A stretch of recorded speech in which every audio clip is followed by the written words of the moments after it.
All right, who here has kids? Because if you don't, this is going to help you down the road. And if you do, you know where I'm coming from. And if you don't get it, then this will help you down the road.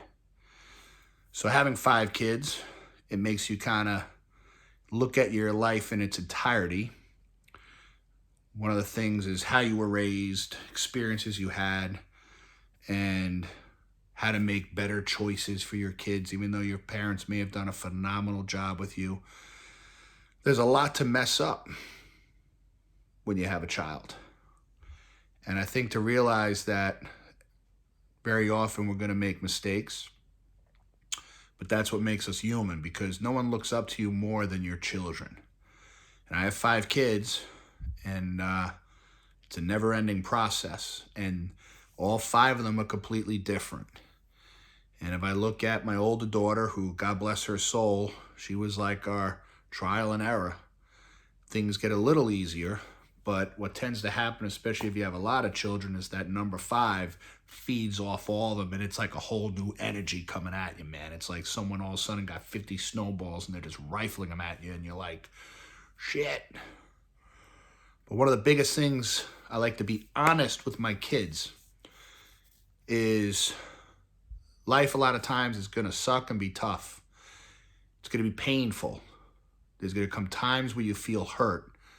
And one of the toughest things is this thing called love, right? And I always use the example, you go out and buy a dog and you love on this thing, and this thing loves you unconditionally. And then the freaking thing dies, and it's painful. And you got to watch that thing shut down, and just, we've nursed several dying dogs.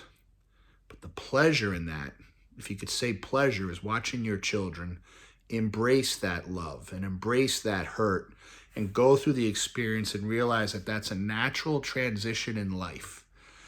Because in my own weird way, I realize it's kind of preparing them for when they have to say goodbye to me and my wife, and knowing that that day is coming for us down the road. Even though we're not addressing it right now, that whole experience is building up emotional muscle. So for all of us to realize that life isn't always roses and beautifully amazing, and you could watch gurus on your YouTube and podcasts and think their life is perfect, I will promise you it's not. There's times that there's pain and suffering, and if you look back, a lot of the pain and suffering is what made them a guru.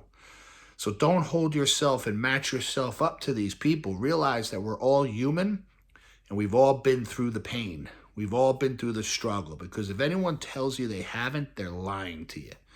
And if we don't tell our kids that there's going to be pain and tough times in life, we're lying to them. We can't sugarcoat it. We got to be brutally honest with them and just pure, tough love, and come from a place of love always. The toughest thing is when I mess up with my kids, and I do it, and you go, I can't take that back now. That's part of their experience. But we just got to let them know that's part of life, and we can't change that. My camera's turning here. And we can't change that. But what we could change and what we can control is how we handle the experience. That's the choice we have. So embrace the suck. Don't let the bastards grind you down. And let your life be absolutely awesome.